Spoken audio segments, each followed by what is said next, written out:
Good day, my friends, and welcome to Unity Through Past Traumas. What you can't do alone, we can do together by sharing our life stories. I'm your host, Jeffrey Saunders from Edmonton, Alberta, Canada. And on today's episode from Ontario, Canada, I have on a beautiful young lady who's here making her impact in the world from overcoming her life struggles. Kady I should have practiced it. Kady Romagnuolo. You got it. I got it. So good. Welcome, Kady. Thank you. Yes. So I'll share a little bit about your background before we get started. Perfect. Kady struggled as a child with a lot of fears. Fears from at school, from the gangs and how she was treated by other students, and then the fears she grew up with at home. During her teen years and into adulthood, she struggled with having social anxiety and also dealt with emotional eating, as she didn't know how to deal with the pain and suffering she went through in her past. Today in her life, she is a light out in the world, helping to heal people who are suffering. Kady is a mindset and performance coach whose workshops and breakthrough programs help individuals conquer fear and self-doubt. Also a newly published author of Home of the Soul and She's No Longer Silent, which can be pre-ordered through Amazon or Kady's website. Awesome, Kady. Huge accomplishments. Thanks so much. Yes. Thank you. I appreciate that. Yeah. So if you want to share a little bit about where you're at today in life and with what you're doing in life today before we get into the past. Sure. So thank you so much for having me on here. I just am so full of gratitude right now for all that you do and just including me in this. So I am a mindset and performance coach, but really in a huge energetic and holistic sense too, right? So my focus is with fear and anxiety, and I'm working one-on-one with clients right now, as well as larger workshops, meditation programs, and a lot of speaking engagements, really to get the word out there. My huge passion right now is advocating for mental health, not only within, everybody that there is around, but specifically within the real estate industry too. I'm a real estate broker, and it's a tough job, and there's a lot that we need to do in that industry to feel better about ourselves each day. So advocating for just eliminating that stigma that is attached sometimes to mental illness or the things that we go through that are hard, that we feel that we need to hide from others. Mm-hmm. And that's definitely a very common thread, is enough people, I'm trying to, by doing this, is that we don't talk about it. So a lot of people, because no one shares what they're going through, other people are afraid to talk about it. And we can't, if we could talk about it, we can help each other get through it without even needing medications, for example. That, I don't want to tell people not to take it, because it does serve a purpose, but also there is a holistic way that we can deal with mental illness that some people might have. So, yeah, definitely agree. Yeah, so that's awesome. And then your 2 books that you have that will be out right away. Yes, thank you. So Home of the Soul is really my personal journey over the last 3 years. I have experienced an amazing amount of spiritual growth through some serious traumas, and connecting the dots back on some of those interesting and just very honestly kind of spooky encounters at times. And it's a true story of that accounting. And She's No Longer Silent says it in the title. I am no longer, going to be held powerless against the things that have happened in my life. It's time to speak out about them. Yes, because that stored energy, one thing I love about you and me are so much alike. We've had a past, our paths are parallel in some degree, and where we're at today and giving back and just our own spiritual personal growth, we're kind of parallel as well as we're on our path. And it's such a beautiful thing to connect with like-minded people with where we're at today. So that's huge, having 2 books coming out, and they will be out in October. And you can order them, like I said, from Amazon or her website. And I'll be posting that in the details for people if they would just look there, and they will find it. So, a big part of my show is obviously talking and connecting with people through our past pain and suffering, and then what we've been through in life because of it, and how we needed to heal and then move past it, and now being a success with what that means for us in our lives today. So if you want to start with the beginning of time for Kady and, Sure. you know, the struggles that you went through. Yeah, the timeline of life, right? And how we move Yeah. forward to where we are, the connecting the dots backwards. So I had a really hard childhood. I grew up in Alberta, and you know, the setting that my family lived in was really, it was really a place of fear. And you know, I kind of want to pre-frame just this conversation in where my intention comes from too in sharing this. Like, Jeff, you do such an amazing job of having people that are looking to heal others on this. And the big thing about speaking about what's happened is not only does it help to connect with somebody else to know you're not alone, but it helps in the healing of myself even further, right? Mhm. So even though I'm at a place to share about things and helping others, it just helps so much just to move past saying things out loud as well. And so, you know, I have a lot of love for the people that I talk about today. I have a lot of forgiveness in my heart for some of these, you know, things that have happened. And that's what allows me to come from that place of it not being triggering, right, at points in my life anymore.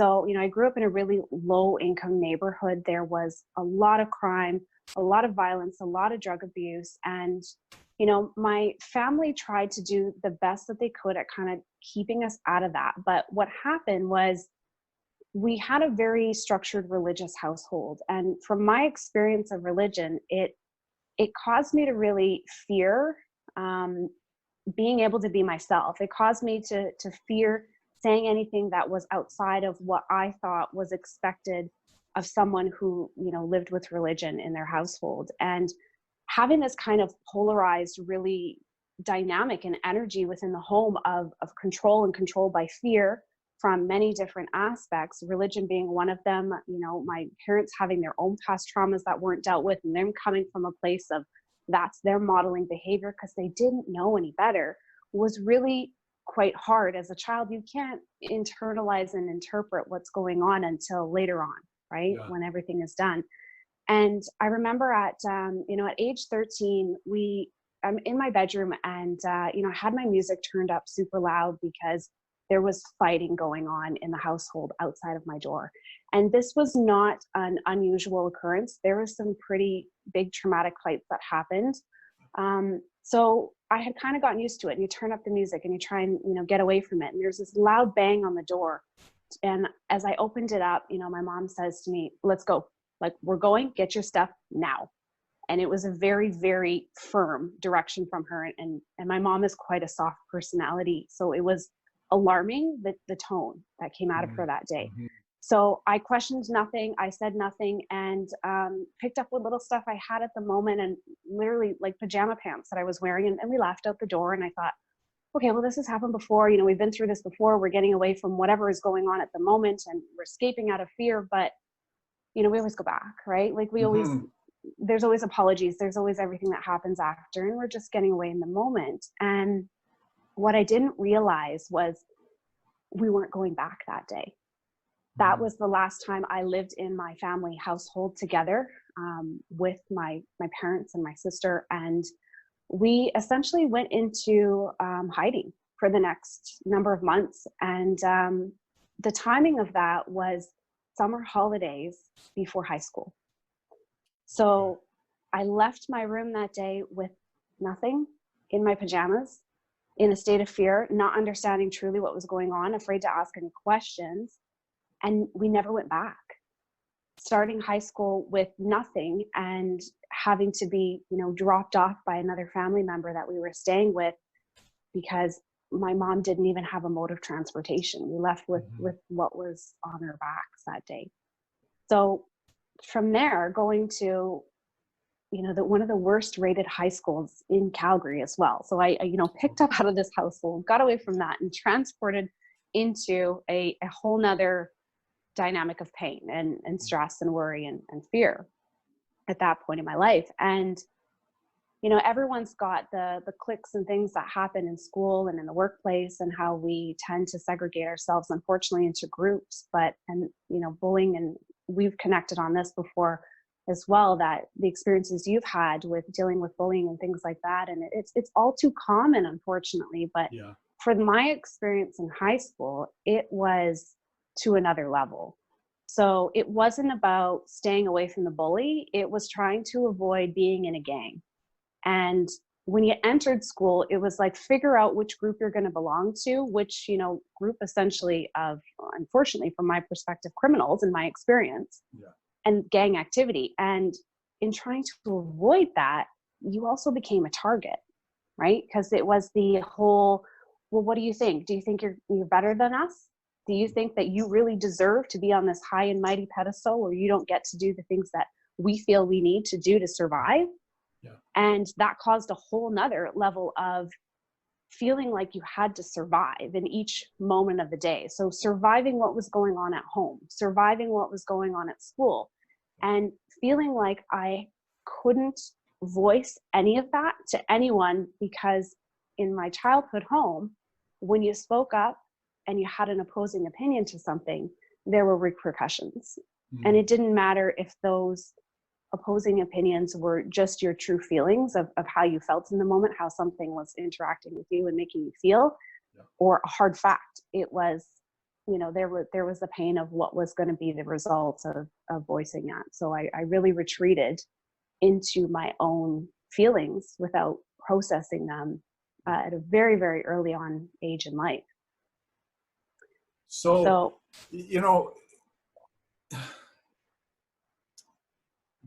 having a hard time. Did you have a hard time? Did you find, how were you in elementary school, as a young child, going through, I'll put it lightly, the best way to put it, emotional abuse, to deal with what we had to deal with. It is what it is. We don't need to go into great detail, but there was emotional stored trauma from what we went through in abusive homes, is the best way to put it, because again, you set up beautifully, what our parents went through and what they were not healed from. They were conditioned from their experiences, which, it's not their fault on some level. We can always work on ourselves, be better, but they were conditioned and they never got the help they needed to overcome. And that is why we become the people we do if we don't heal those past situations. But speaking respectively, because I'm the same with my dad as well, it was hard living in the home with him, and we went through similar experiences, like you said, because of my dad. And, I never talk negative about him, and we love who they are. And it's almost, we love the experiences now looking back, because it's made us into who we are today. So I appreciate the things I went through, as I know you do as well. But during that time of the abuse that you went through at home, dealing with as a young child, how did that affect you in school with how you felt and trying to make connections with other people, other students and stuff? How was that for you? Yeah, I honestly felt like I couldn't, it debilitated me. So, going through not being able to speak at home because everything was inflammatory, you couldn't do anything right, then internalized deeply to say that applies to everybody in life, right? Somebody doesn't care about you unless they're treating you like garbage, was how my perception of love and affection was. So getting attention for me was when I was doing something wrong, but I never felt like I was doing something wrong. So it created a lot of chaos in my mind that you can't really comprehend it at a young age. And all that happened was retreat. So either I tried to avoid, others, or I really tried to, in some instances, stand up for people that I thought were going through something similar, and in turn really got pummeled. I had a lot of experiences in life where I, really felt like I could feel what somebody else was experiencing when they were being bullied by somebody at school, and standing up literally in front of them to be knocked out. And I had, coming out of junior high, a nickname of Scarface one time, that because I had a massive chunk taken out of my face by another girl who it had nothing to do with me. The situation, I stood in between somebody else. And I'll never forget going home with that chunk taken out of my face. And I honestly completely lied to my parents and said that, I had a roller skating accident and, this and that happened. And my father's response being, jokingly, but coming from I don't know what place within him, that said, well, you better not let anybody think I did that to you.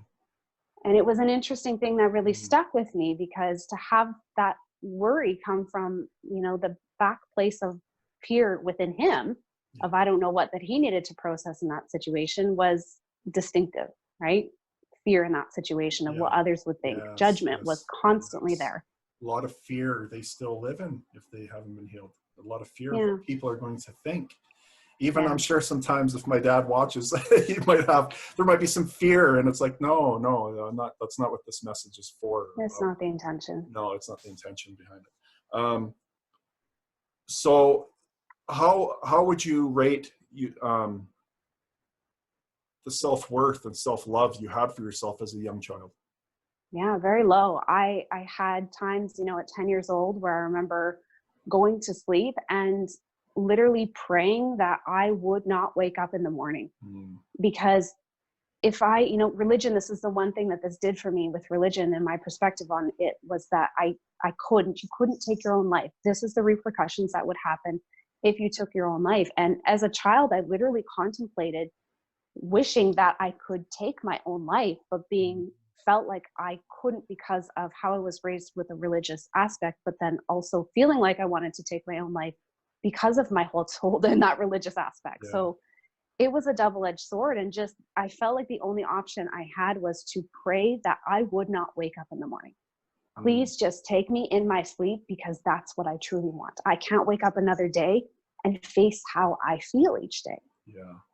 At 10 years old. Yeah. So suicidal thoughts at a very young age are what you were having. And I've shared this before, my first time I tried committing suicide, I was 12 or 13. And it was the exact same thing. It was having, you just didn't want to be living in that anymore, the way that you felt. It was not a happy place. During that time, it was not happy. So when did you, because when we talked earlier, you struggled with social anxiety. When do you feel that started to play a role in your life where you had social anxiety? Yeah, it came on for me a little bit later in life as a young adult, where I, picked up my things and moved from Calgary to Toronto. And I had been living on my own since I was basically 16. And at 19, 20 years old, I moved across the country, nothing in hand besides my suitcase, and thought I'm going to start my own life and create my own happiness here.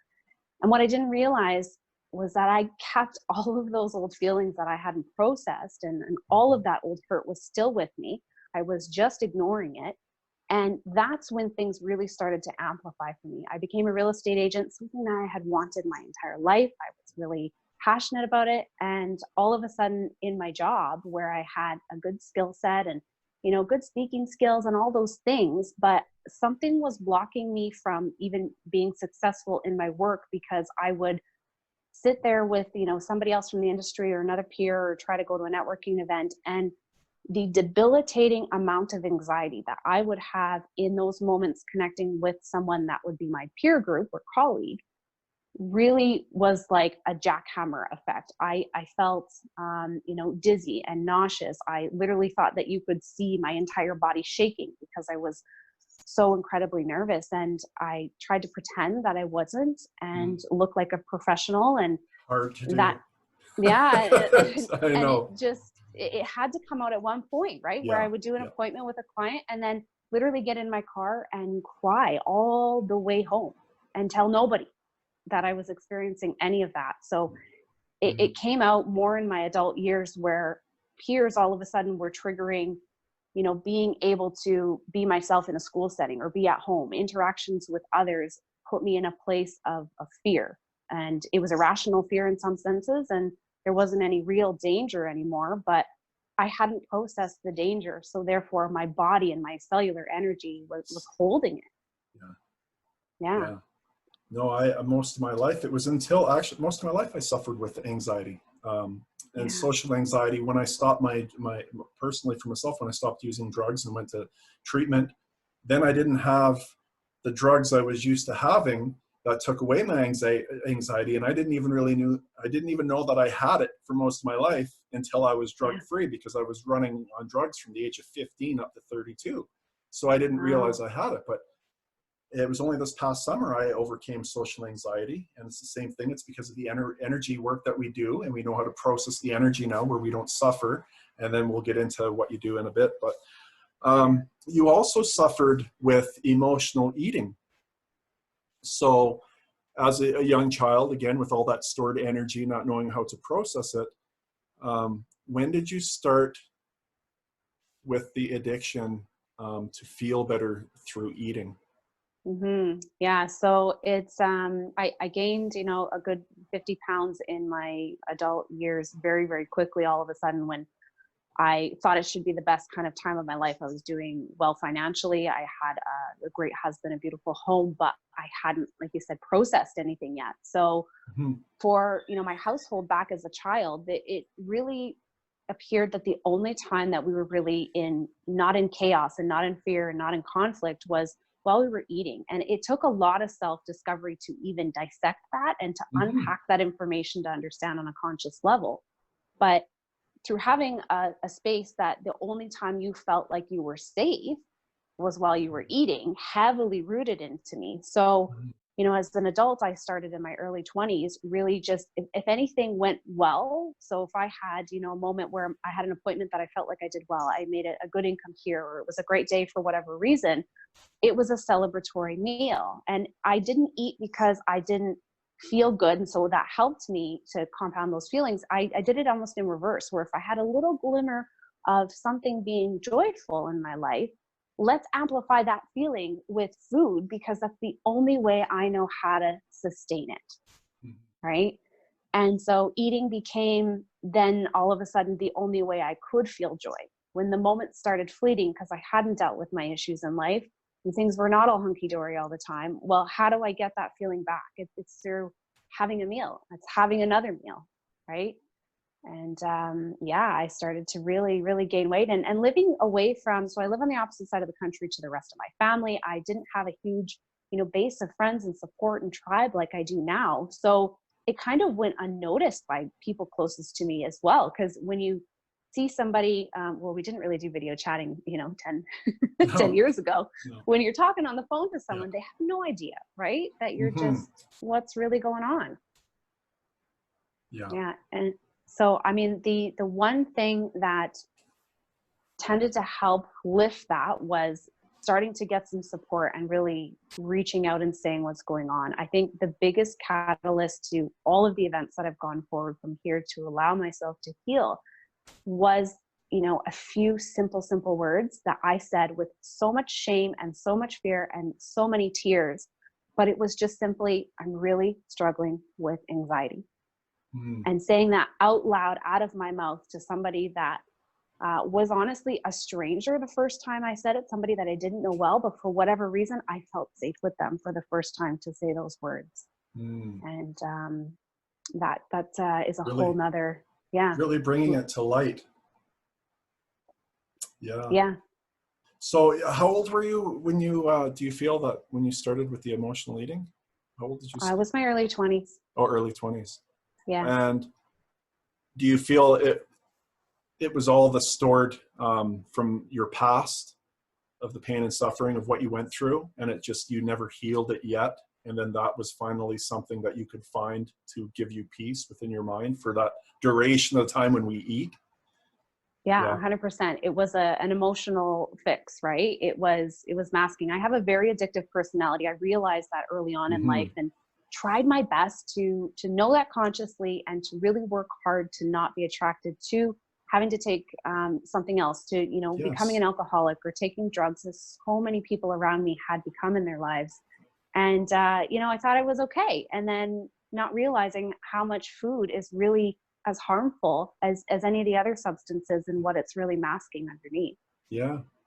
No, and it could be like I had many different addictions throughout my life. And it's when we realize and understand the root of why, is just because no matter what addiction it is, you're escaping something where it gives your mind the freedom to not have to feel those emotions that are suppressed inside of you.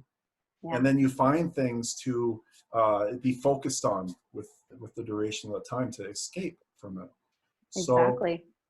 So, going back a little bit as well through the gangs and staying away from them, when you're already suffering with low self-worth, and not much self-love, you know, typically, I don't want to stereotype it, I'm trying to think of a way to put it, but, you know, typically you would see in gangs and whatnot, these are the people that got into it to start feeling like there's somebody, to start feeling like they're worthy, right? So I'm amazed that you stayed away. You know, what helped you stay away at this young, fragile girl going into a new school and keeping her distance away from where she could feel like she was somebody maybe for the first time? What kept you away from that?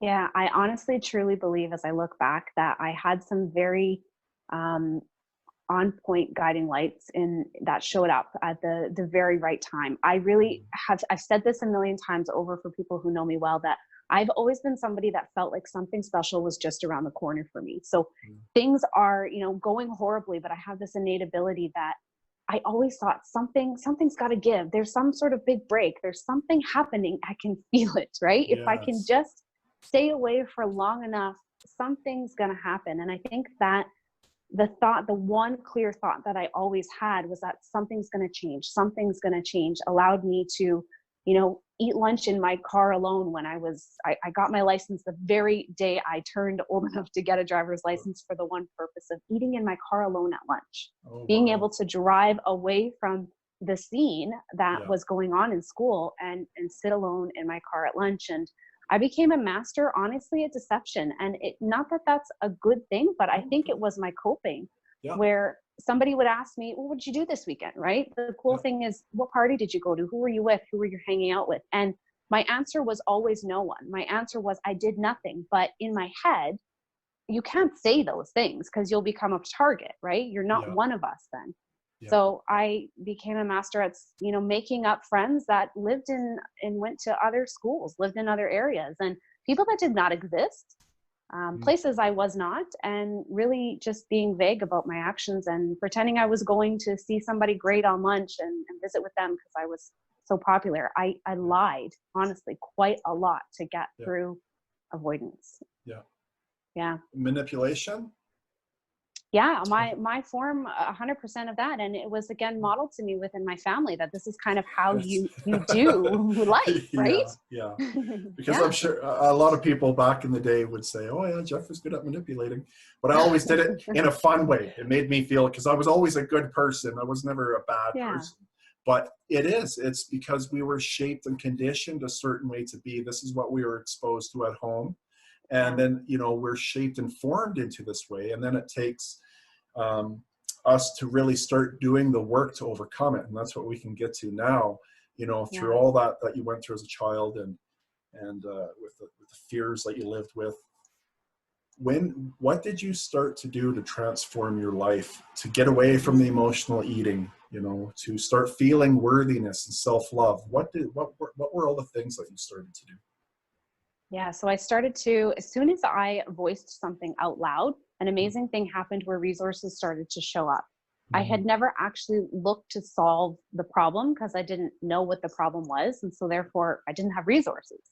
And in saying that out loud, I managed to connect with a few people miraculously that really had the tools and abilities that I needed to be able to heal. And my first step was the quantum change process. And this is, I'm a practitioner of this process now. And the reason I do the work is 100% because of my change that I personally experienced. I would have never in a million years thought I would be where I am doing what I am without that. And the quantum change process is a really phenomenal thing that allows for us to tune into where your cellular memory is holding on to traumatic events, to be able to let go of, you know, that stored energy that is there, that is often really trapping people. And I showed up in a session and said, you know, I don't know where it's coming from or what's going on, but I have a tremendous amount of anxiety and I'm gaining a lot of weight. I'm eating, I'm emotional eating. I don't know how to stop this. I'm losing my hair. I was having a lot of hair loss at the time. And sitting in a one-on-one session. From stress. Is all that it would boil down to from, you know, the experts, but there was a lot behind that. So the starting with that, and what happens in those sessions is we really go back to the point in time where the feeling that is happening that we're trying to resolve, where did it first root in? So yes, we experience, for me, it's fear. When you look at anxiety being, what is behind that? Well, it's fear or worry of something happening or not happening, ultimately a disaster film that we're running in our heads. Mm-hmm. And to be able to unpack the word fear and where did this root in my life was like, okay, well, I can tell you a million things that happened that were traumatic and fearful, but when was the beginning? When did this start? And then how did it compound to relate to what you're experiencing now? And for me, my session went all the way back into the womb of my mother. That being the very first time that I experienced, or my cellular energy experienced fear, was in the second trimester of my mother's pregnancy. And I had no knowledge of that, what was going on. It wasn't something my family had discussed. And okay, I made some assumptions, but after my session, I went back and spoke with my mom and said, can you tell me a little bit about what your life was at that moment? Because I've had this amazing breakthrough in this session just now, and it's made a lot of sense for me, but I don't know why. Why does this make me feel like we've resolved something? And it turns out that it was a time in her life where she had worked up the courage to leave the situation she was in at home and with my dad. And she had my older sister with her, only 3 years old. And she was essentially kind of in hiding again, right? It was a scenario where she had left and she took the courage, and she found out she was pregnant with me. And it wasn't the plan. So she felt at that point, from what I understand in our conversations, that she had no choice but to go back. And what ensued after that and the things that she had go on in her life were really a whole amount of that same emotion, fear, that was her guiding hormone during my entire pregnancy. And therefore it suddenly clicked and made so much sense of why, number one, I had so much fear as a child, not only with my experiences, but just innately in me, why I want to do the work that I do, and understanding that I literally was bathing, in the hormones of fear. And the energy of fear is who I was shaped in. My cells were formed out of fear, essentially. Yeah. So it's in me, for the better or worse. It's in me. I needed to let it go. Yes. But look where it has brought you. Yeah, it's my purpose, right? My fulfillment. Yeah. Wow, Yeah. that's a huge breakthrough, to get that, and then even for your mom to connect, and help you in resolving that. That's awesome, absolutely awesome. Was there any other forms of healing that you did for yourself as well with work, maybe counseling or books or anything? Yeah. So, I mean, I've read so many books. I've had so many mentors and coaches throughout the years. I'm a Master NLP Practitioner, and my process of training with NLP really was a therapeutic approach. I initially went into the training for that to get the tips and tools and therapy that they do for myself. I kept saying, I remember my whole first year, I said, well, I'm doing this for myself. I don't plan on being a coach. I'll never work with clients. And I kept saying that. And I didn't realize what was really, it was gearing me towards. But I've had a lot of unconscious work that has been done. So the things that were underneath the layers of what I know consciously, to really unpack them with, not necessarily traditional therapy, but my version of what has worked for me through therapy and holistic and energetic work has been hugely beneficial in my life. Yeah, same here. That's what truly made, there are a lot of other tools that I've used throughout the years, through counseling, therapy, all my life, but it wasn't really until I dove in to energy and understanding energy and how it affects us and who we truly actually are bodies of energy living in a physical body.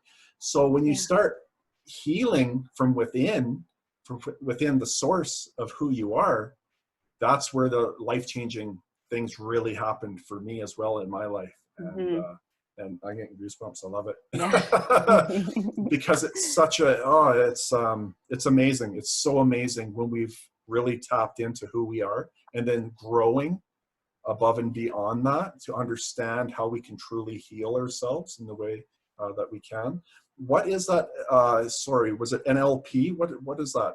Or Yeah, so NLP stands for Neuro Linguistic Programming, Okay. and it is like a compilation of a lot of different modalities and therapeutic approaches that was, put together kind of as a package that Yeah. has to do with our communication, not only externally but internally, and what really happens within our neurology on a physical level and just mental, emotionally. It's a wonderful, wonderful technique. Yeah. And and another thing as well, like, with the work that I do, um, we've been through the process. This is why we're Hmm. teaching and giving back in the ways, because it has transformed our lives.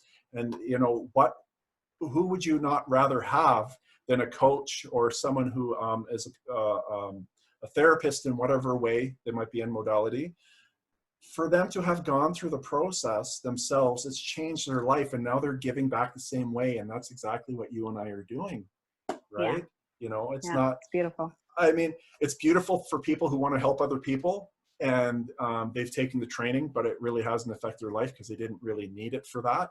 But when you Hmm. find people who have been through the process and it's transformed their life, and then they have this major passion to give back, because we know it works, what a beautiful gift it is that we have in our life today to do what we do, right? Yeah, I feel very fortunate. Every session, anything I do with a client, I feel like I receive just as much, if not more, sometimes from what they gain out of the session as well. Yeah. It's just such an amazing transfer of just love and healing that goes back and forth in every day in all communication. So it's such a beautiful thing. I'm so It's grateful for.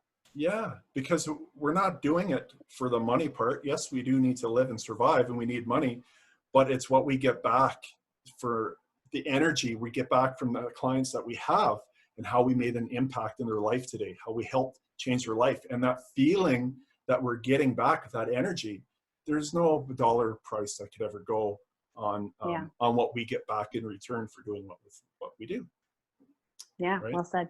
Yeah. So, you know, if you want to talk about your businesses and your web page, so people know where they can find you. Sure. Yeah. So, Thank you for that as well. So I'm Kady Mindset Coach is kind of my go-to smaller version. My last name Romagnolo is the toughest thing to pronounce for even myself some days. So yeah. it's Kady Mindset Coach is .com is my website, and Kady Mindset Coach on Facebook. You can basically Google me and find me anywhere and everywhere if you need to. And I've constantly got evolving and changing programs, right? So for things that are going on even relevant to today with COVID, I've had a lot of requests on how to deal with uncertainty. So I've been Mhm. doing trainings in the background with how to deal with uncertainty, and how to prevent yourself from getting into that downward spiral right ahead of time, or pulling yourself out of it if you're there. So Mhm. I really, really love the fact that there is something you can pull out of every negative situation if you're willing Yes. to look at Yes. what does it offer you, Yes. right? Yeah. Yeah, Because it's there for a reason. It's for our yeah, learning, our growth, to evolve. That's why they're there, for these hard times and things we go through, and not 100%. staying stuck within our minds. Is a big thing. So, as well, your two novels that you have coming out, and like I said earlier, it's crazy you have two coming out at the same time. So Yeah. there's a lot of work that was done. If you want to talk a little bit about your two books that will be out in October. Yeah, so I started with She's No Longer Silent. They're coming out the same time, but technically that one was kind of ahead. My very first role into being an author, and it, like you said, it's been a lot of work, but at the same time, when it's the right work that feeds a part of you that Yes. is just yearning to be fed, then it flows, right? The late nights, they just go. And No Longer Silent is actually a co-authored book where we have several other women that are involved and have gone through just some unbelievable stories themselves personally, having journeys through. We've got several different categories, whether it's sexual abuse or living through fear and violence and things like that. And Mhm. it's quite a raw and vulnerable book. It is definitely not for children, Yeah. but it speaks from the level of truth of that Yes. particular person, and just hugely important. We've included some resources as well for mental health, and just helping women with shelters and things like that maybe they need for resources in getting out of a situation. So it's a book I'm really, really proud of, and Yeah. I'm looking forward to that being out there. Now, Home of the Soul actually came as a sort of a side note after that, in opening up a bit in my chapter. And it's a solo book I've done, and it really focuses more so on the last 3 years of my life and the stuff that people didn't know was going on. Now, Mhm. it's a very spiritual book. I have a side of me that I was not letting people know for many, many years. Yeah. And I have quite a few repressed memories and things that had happened that completely made sense once I dove into that unconscious part of my mind as to what was happening with my gifts and abilities now. But I was very, very afraid of them, going Mhm. back to how I was used to dealing with life. You have fear first, right? And it's the story of how all of that really transpired, how my my intuition was really evolved into who I am and how it works within my work today. But it's a true story of some pretty amazing encounters that have happened in my life, and I'm really excited to get that out there. Me too, because I will be reading it. Hopefully I can get Thank a you. signed one. Yeah, absolutely. Yeah, Absolutely. that's awesome. That's so awesome. Anytime you're being raw and real, that's what we need more in this world, because that Yeah. is what is going to help uplift where people are struggling. When you have other people that have been through it and they're being so open and honest and real. And again, I can only assume for most people, it is for making a difference to help people who are suffering. It's never for the purpose of trying to lash out and attack people, because Yeah. we've healed ourselves and now we just want to give back, and then and connect with the masses of people as Yeah. best as we can, and make a change for them as well. That's beautiful. Absolutely beautiful. um, as well, if you can give 2 tidbits on information to help someone who may be listening today who is suffering in the ways that you did as a child and teenager, and what advice you could give them to help them in their life today. Yeah. So the biggest thing I learned was that I wasn't going to receive what I needed if I didn't ask for it. And so asking doesn't have to come in the form of, I know what it is that I need to ask for and I'm going to voice it to someone.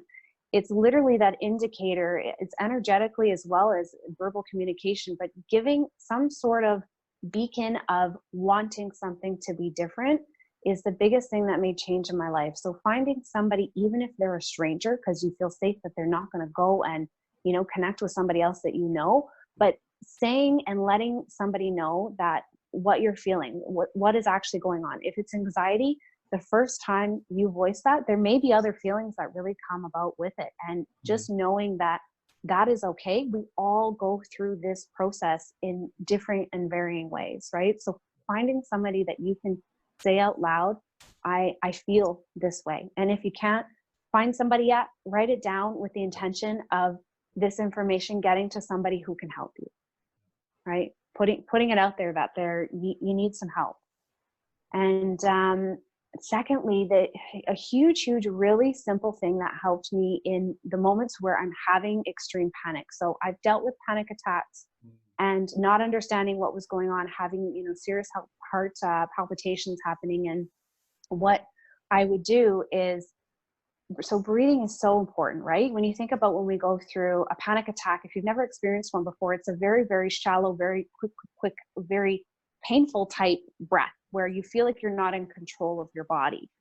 Yeah. And being able to slow the actual chemical response is important to do. So breathing can do that in an instant. So we do not give enough credit to how we're breathing. So if you think about when you go into a situation where maybe you're feeling a little bit nervous, or maybe it's full-blown anxiety or fear or anger or whatever it is, and you don't want that feeling, think about your breathing, right? So we always want to take a breath in through the nose. And we talked about this. I love that you're so on par with this, right? Me too. The I get deep breath goosebumps. I in love through the it. nose.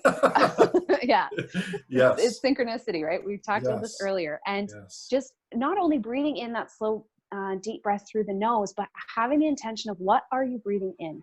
So Mm. what do you want that isn't present currently? Maybe it's confidence. Maybe Mm. it's strength, maybe it's courage, maybe whatever it is, safety, whatever Mhm. feeling you feel you're lacking at the moment, you're breathing that in. And Mhm. then the release is so important, right? So we're releasing out through the mouth. that slow and steady rhythmic release. And again, the intention of what are you releasing? Yeah. Is it fear, right? Yeah. For me, it was, for a long time, it was always fear. Sometimes it was terror. So I would breathe in confidence and breathe out fear. Yeah. And just rhythmically, 5, 6 times will completely transfer your state of mind almost immediately into a different place. It works so well. Yes. And thank you for that, because see, it's a beautiful thing when we're connecting, talking with one another, because now you've added to my tool belt to help others. And I love you for it as well, because now I've never thought of using other things to be inhaling confidence or things, so this is something that now is going to be a ripple effect and helping other people that I connect with. I have goosebumps all over. My energy right now is like way up here.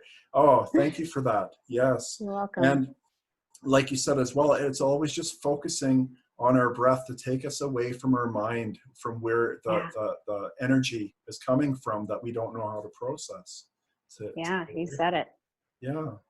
Well, thank you so much. I've been looking forward to, I had to take a little bit of a break for 2 months to do my course, but, I was really looking forward to coming on with you, because I truly do appreciate you with all that you do. And I am so grateful that I met you. That's the beautiful thing about the online world. We can meet a lot of other beautiful people that are out in the world trying to make a difference, right? So I thank you for coming on today. Oh, thank you so much, Jeff. I love and appreciate you and your work. Keep doing what you're doing. We need you. Likewise. That's why unity is huge. Working together. And like today, like I said, you've helped me by giving me a new tool to add onto my tool belt to help other people. And if we go around helping each other, within the world, we can make some major damage in a positive way to uplift and help humanity here, right? So yes, so thank you again. And before we shut off, I just want to say as well, to please share this video if you see it, because you don't know, it might be saving a life of a loved one who might need to see it. And then also, if you have suffered in your life as well in the past, and you've transformed your life, and now today you're giving back, then please message me. And you can find my business page on Facebook, Live the Life You Deserve Coaching, so I can have you a part of my show to get your message out to help the people who are suffering. So until next time, thank you again, Kady, and we'll see everyone again soon.